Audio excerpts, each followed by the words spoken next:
rentré ici dans le studio de Catalunya Radio à Barcelone pour recevoir donc Luis Collet. Bonjour.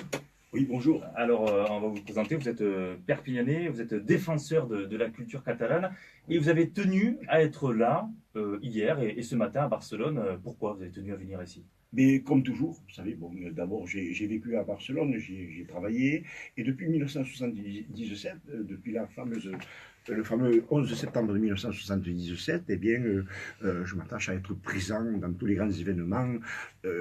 Vous voulez pouvoir dire, le 1er octobre, j'étais là à Barcelone pour voir ce jour historique, c'est ça? Oui, c'était pas le 1er octobre comme les autres, parce que de 9 h du matin jusqu'à 1 h de 9 h du matin jusqu'à 1 h, jusqu'à 1 h de la matinée, place de Catalogne, j'ai vécu vraiment cet événement, c'est-à-dire de la station du Nord à Oudrassane.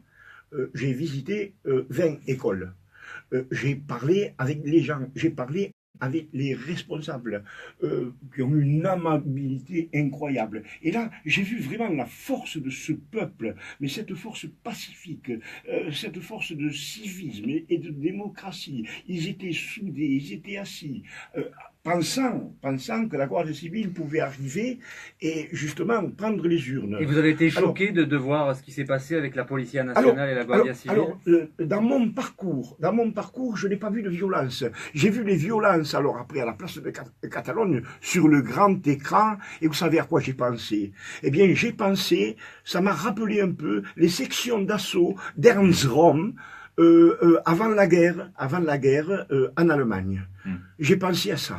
Luis Collet, vous avez vécu à Barcelone, vous habitez à Perpignan aujourd'hui, est-ce que vous avez le sentiment que les Catalans du Nord, c'est-à-dire les habitants des Pyrénées-Orientales, les habitants de Perpignan, ils se rendent compte de ce qui se passe à Barcelone aujourd'hui? L'ensemble est solidaire. Vraiment? Oui, nous sommes quand même un pays démocrate, quand même. Bon, il y a du travail à faire, bien sûr. Mais je pense que vraiment, celui qui se sent catalan, il y a beaucoup de travail à faire, celui qui se sent démocrate, vraiment, est choqué, bien entendu.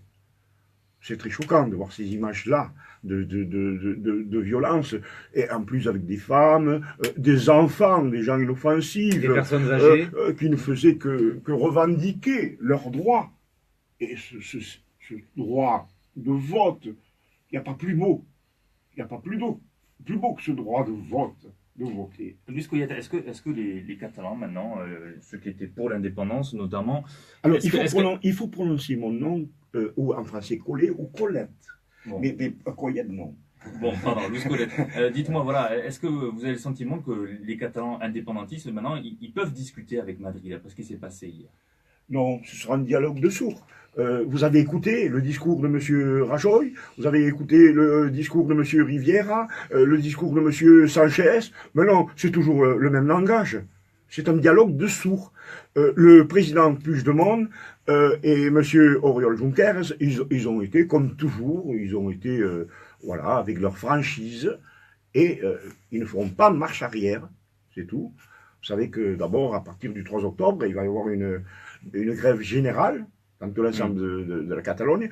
Et j'ai apprécié aussi l'opinion de Ada Colau, la maire de Barcelone. Maire de Barcelone.